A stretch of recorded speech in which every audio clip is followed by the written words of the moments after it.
Dosłownie kilka dni temu pojawił się nowy polski projekt, konkretnie mówiąc PicoBoot Macieja Kobusa, pozwalający na uruchamianie nieautoryzowanych programów i gier na konsoli GameCube z zastosowaniem mega prostego w instalacji i taniego modu konsoli.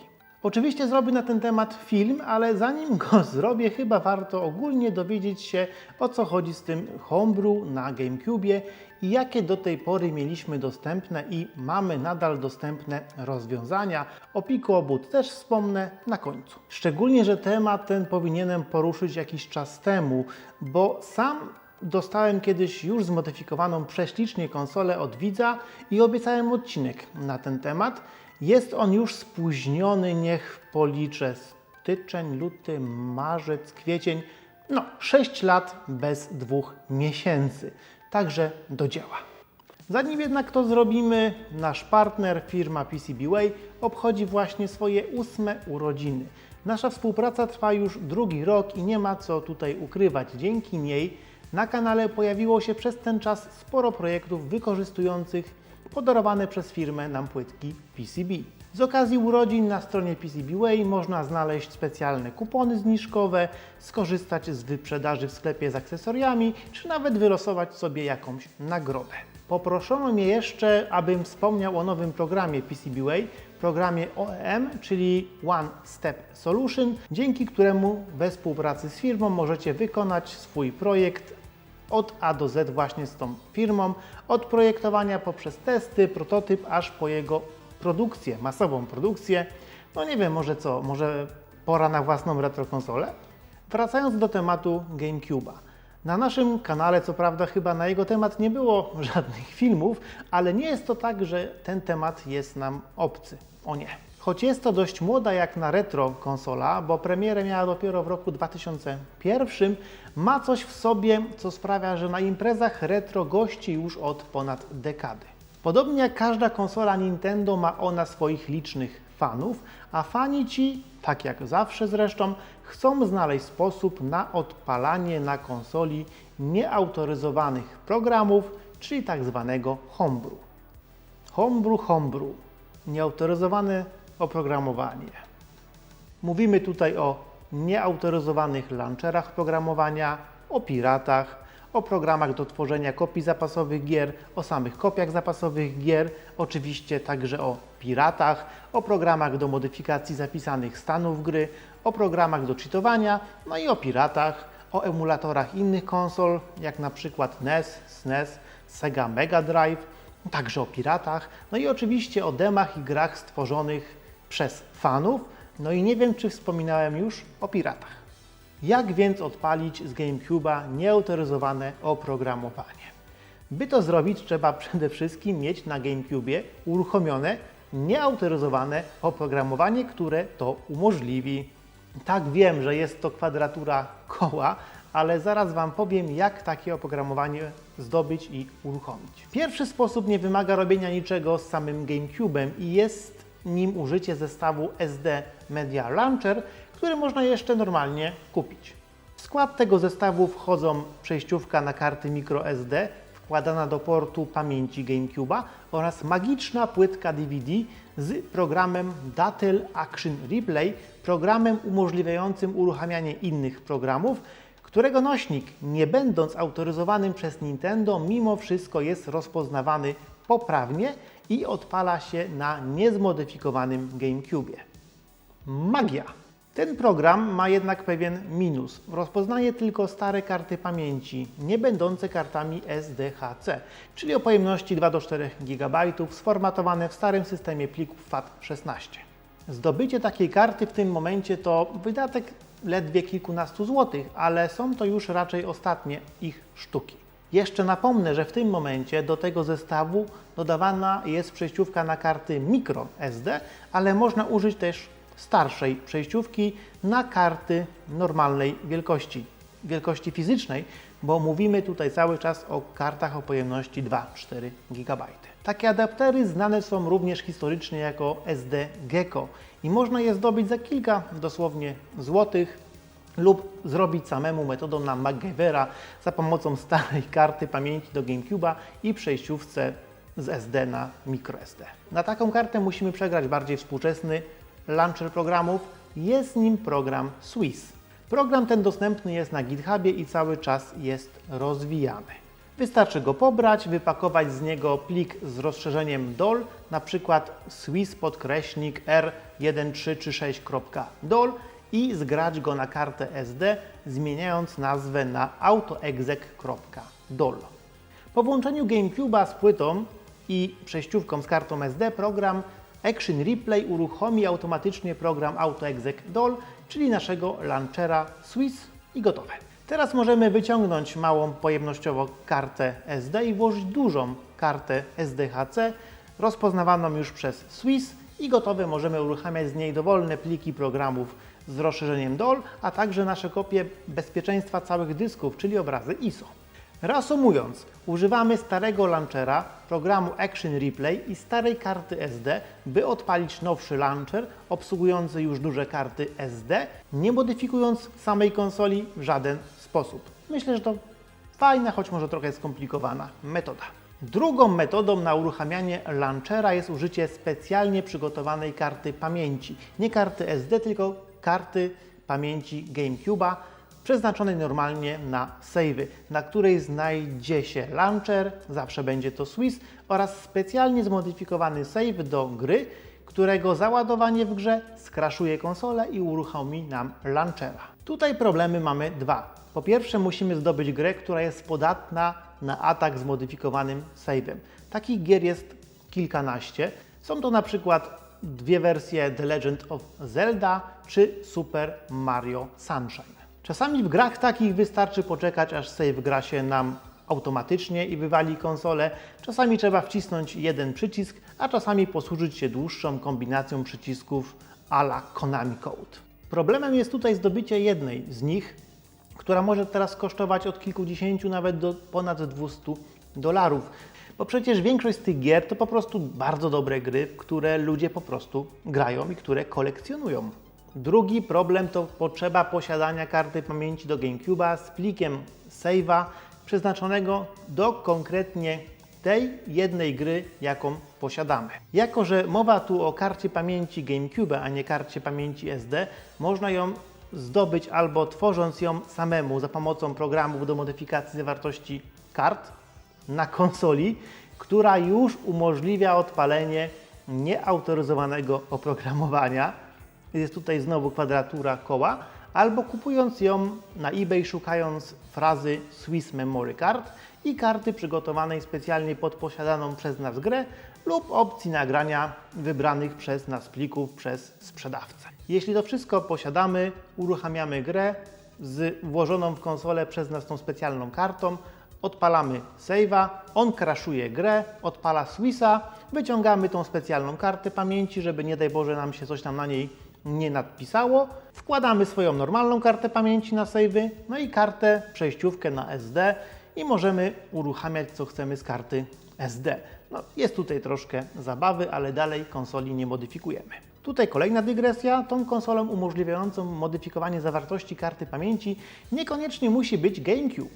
Może to być też złamane Nintendo Wii w pierwszych wersjach, które tak naprawdę jest takim GameCube'em na sterydach, a które łamie się trochę prościej od samego GameCube'a, no ale dalej jest z tym troszkę roboty. Dobra, teraz czas na opcje wymagające modyfikowania fizycznie konsoli. Zacznijmy od płytki Xeno GC. Xeno GC? Zacznijmy od płytki Xeno GC. To mający już ponad 10 lat historii mod chip instalowany bezpośrednio na płycie głównej napędu DVD konsoli. Jego konstrukcja jest na tyle fajna, że samo lutowanie ogranicza się do wypełnienia kilku pól lutowniczych zrobionych na przelot na płytce. Trzeba to zrobić ostrożnie, ale trudne to raczej być nie powinno. Zawarte w modzie oprogramowanie pozwala na ominięcie systemu sprawdzania autentyczności płytek DVD i robi on tylko to lub aż to. Oznacza to, że od tej pory możemy odpalać wypalone samodzielnie płytki DVD, ba nawet wypalone samodzielnie płytki DVD-RW wielokrotnego zapisu. Z tym modem jest jednak jeden problem. Założony chip, nawet poprawnie działający, wymaga jeszcze bardzo często dodatkowej kalibracji lasera w DVD. Robi się to poprzez zmianę ustawień potencjometru na płycie, który zmienia napięcie dochodzącego do lasera prądu. Zazwyczaj trzeba go trochę zmniejszyć opór w nim o 10-20 ohmów i sprawdzić, czy laser już nam poprawnie działa. Jeśli nie działa, znowu obracamy lekko ten potencjometr i tak aż do skutku. Niestety zmniejszenie oporu i zwiększenie napięcia na laserze powoduje, że zmniejsza się nam jego żywotność i zmodowane tak konsole lubią po jakimś czasie padać. Natomiast plusem jest niska cena i wysoka dostępność modu. Można go kupić na eBayu za około $10 i co najważniejsze, od ręki. Gdy nasza konsola czyta już płytki DVD, możemy na jednej z nich wypalić ISO z obrazem launchera Swiss i odpalać programy z innych płyt, ale także z kart SD. No i oczywiście na tak zmodowanej konsoli możemy odpalić także płytki DVD z wypalonymi przez nas kopiami zapasowymi gier. Piratami! Sam taką konsolę posiadam od 2013 roku. Kupiłem już ją przerobioną i działa ona w porządku, nawet z płytami wielokrotnego zapisu DVD-RW. Używałem ją jednak tylko na imprezach i nie zajechałem napędu, bo nadal po tych latach działa. Co jednak zrobić, gdy nasz napęd DVD już nie domaga? Ano możemy zastosować emulator całego napędu DVD, podobnie jak to się robi z napędami innego typu w retro komputerach. Tutaj właśnie dochodzę do prezentu, który otrzymałem od widzów Retrogralni w 2016 roku, konsoli, którą otrzymałem dokładnie od Michała. Była to konsola z zamontowanym emulatorem Wasp Fusion, który zastępuje cały blok napędu DVD. Co ciekawe, jest on klonem wcześniejszego rozwiązania Wiki Fusion, które powstało nie na potrzeby GameCube'a, ale jako zamiennik napędów konsoli Nintendo Wii, ale który zgodnie jest także właśnie z GameCube'em, który okazuje się używa takiego samego, albo raczej powinienem powiedzieć zgodnego napędu DVD. Płytkę Wasp Fusion czy Wiki Fusion umieszcza się w konsoli i z jednej strony podpina się do czytnika kart SD, który jak widzicie Michał ślicznie umieścił w tej konsoli w miejscu napędu, a z drugiej strony podpina się tasiemką do portu napędu na płycie konsoli. Jak mówił mi Michał, sporym problemem w montażu tego modu jest podpięcie się właśnie zastosowaną tutaj tasiemką do samego portu, bo zrobić tego bezpośrednio niestety nie można. Jak więc to zrobić? Niektórzy po prostu rozcinają tą tasiemkę i drucik po druciku podpinają się pod płytę główną, co jest nie lada wyzwaniem. Na szczęście społeczność fanów GameCube'a stworzyła jeszcze jedno dodatkowo pomocne rozwiązanie, płytkę Mega Drive, umożliwiającą ułatwienie tego zadania. Tej płytki jest kilka wersji. Część jest typu plug and play, ale wersja zastosowana tutaj wymaga wyłamania portu i wlutowania się w jego miejsce. Jak widzicie, sam układ jest przelotowy, istnieje więc teoretyczna możliwość wpięcia się między konsolę i napęd bez jego usuwania, ale jest to chyba fizycznie tylko możliwe w Nintendo Wii, gdzie jest na to miejsce i gdzie napęd optyczny podpinany jest właśnie tasiemkami, a nie tym dużym portem z GameCube'a. Teraz jednak czas na największy plus tego modu. Zawiera on pamięć flash, na którą można wgrać na stałe launcher, czyli naszego Swissa. Oznacza to, że nie musimy posiadać innego nośnika z nim, nie musimy posiadać, jak w przypadku Xeno GC, płytki DVD z Swissem, bo ten odpali nam samodzielnie, automatycznie z samego moda. Z tego co kojarzę, sam Fusion też posiadał jakieś swoje oprogramowanie, ale Swiss jest oprogramowaniem lepszym i nadal rozwijanym. Sam Fusion pozwala też na aktualizację oprogramowania bez problemu z karty SD, bez otwierania konsoli. Jedynym problemem jest fakt, że emulator ten był dość drogi, a teraz dodatkowo jest nie do dostania. Tym bardziej dziękuję Michałowi za ten podarunek. Taka konsola jest, można powiedzieć, teraz podwójnie retro, no a poza tym działa wyśmienicie. Na rynku znajduje się obecnie jednak inny zamiennik napędu DVD do GameCube'a, zwany GC Loader. Kosztuje on około $100 i można go dostać obecnie w wersji plug and play, czyli do bezpośredniego włożenia w gniazdo DVD, bez potrzeby lutowania czegokolwiek. Wystarczy go włożyć w miejsce napędu, włożyć do niego kartę z programem Swiss i gotowe. Ponieważ ta płytka siedzi w środku GameCube'a, żeby posłużyć się wygodnie tym emulatorem, trzeba albo wyprowadzić sobie na przedłużce kartę SD gdzieś na zewnątrz, albo wykorzystać fakt, że Swiss odczytuje też karty z przejściówki na SD umieszczone w portach kart pamięci, o czym już kilka razy mówiłem. I tutaj bardzo ważna dygresja a propos portu na karty pamięci GameCube'a i przejściówek na karty SD. Dobrze wiecie, że Nintendo znane jest z tego, że w swoich konsolach często umieszcza tajemnicze porty rozszerzeń, z których często zupełnie później nie korzysta, a ludzie latami zastanawiają się, do czego one tak naprawdę były tworzone. Na szczęście Nintendo przy okazji wydania gry Animal Crossing i Pokémon Channel na GameCube'a wydało po pewnym czasie, chyba był to rok 2002, może 2003, także oryginalne akcesorium do GameCube'a SD Gecko, czyli przejściówkę na karty SD do przenoszenia save'ów i do przenoszenia Pokémonów. To dzięki temu świat dowiedział się, że port kart pamięci może działać w trybie SPI, używanym bezpośrednio także przez karty SD. Niestety ten port, jako że przygotowany jest do save'ów, czyli małych plików, jest dość wolny. Osiąga prędkości, z tego co kojarzę, maksymalnie 2-3 megabity na sekundę, a to w porównaniu do 16-25 megabitów na sekundę prędkości napędu DVD powoduje, że odpalanie z niego gier nie jest tak do końca wygodne. Te gry często się zacinają, często zacina się wideo, często zacina się dźwięk. No po prostu mamy tu do czynienia z transferami dużo mniejszymi niż w przypadku czytnika DVD i konsola nam po prostu nie wyrabia z wczytywaniem danych. GameCube posiada jeszcze jednak dwa dodatkowe porty do przesyłu danych. Są nimi porty Serial 1 i Serial Port 2 umieszczone na dole konsoli pod klapkami. O ile pierwszy z nich używany był do podłączenia kilku bardziej egzotycznych rozszerzeń, jak na przykład modem, to drugi był owiany raczej tajemnicą. Podobno służył do debugowania gier. Zresztą zniknął on w drugiej rewizji konsoli, która jest na szczęście rzadziej spotykana. Co ciekawe, w roku 2019, tak, dopiero w 2019 roku wpadnięto na to, że można również i ten port użyć do podłączenia karty SD w praktycznie taki sam sposób, jak robi się to na porcie karty pamięci z przodu GameCube'a. Co więcej, w przeciwieństwie do wolnych portów z przodu konsoli, te na dole, w szczególności właśnie port drugi, działający zupełnie niezależnie od innych, mogą osiągać transmisję rzędu 27 megabitów na sekundę, czyli więcej niż samo DVD.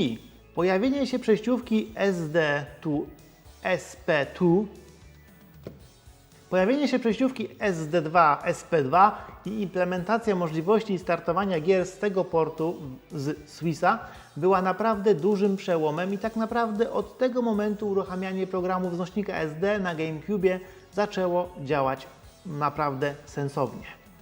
Czy naprawdę? Nadal jednak, by dostać się do Swissa w celu uruchomienia Homebrew, trzeba go na początku uruchomić z płyty DVD, jeśli konsola jest przerobiona na Xeno GC, albo z karty pamięci korzystając z dziur w grach, albo z karty SD korzystając z zestawu SD Media Launcher. Oczywiście specjalnie tu ignoruję super drogie rozwiązanie jak emulator napędu GC Loader i te niedostępne jak WASP czy Wiki Fusion.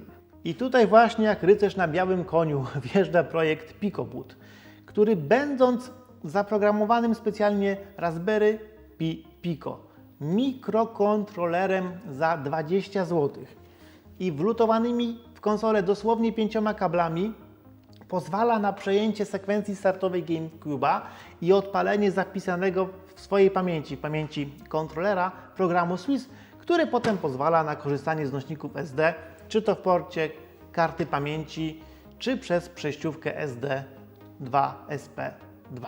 Jednak o tym magicznym urządzeniu, o jego montażu i w ogóle o wszystkim opowiem Wam już w kolejnym filmie na ten temat, który ukaże się już wkrótce. Tymczasem zapraszam Was do subskrypcji naszego kanału, do wsparcia nas na Patronite, czy to na samym YouTubie, do wejścia na naszego Discorda i w ogóle do śledzenia Retrogralni. Pozdrawiam Was serdecznie, Borg Retrogralnia.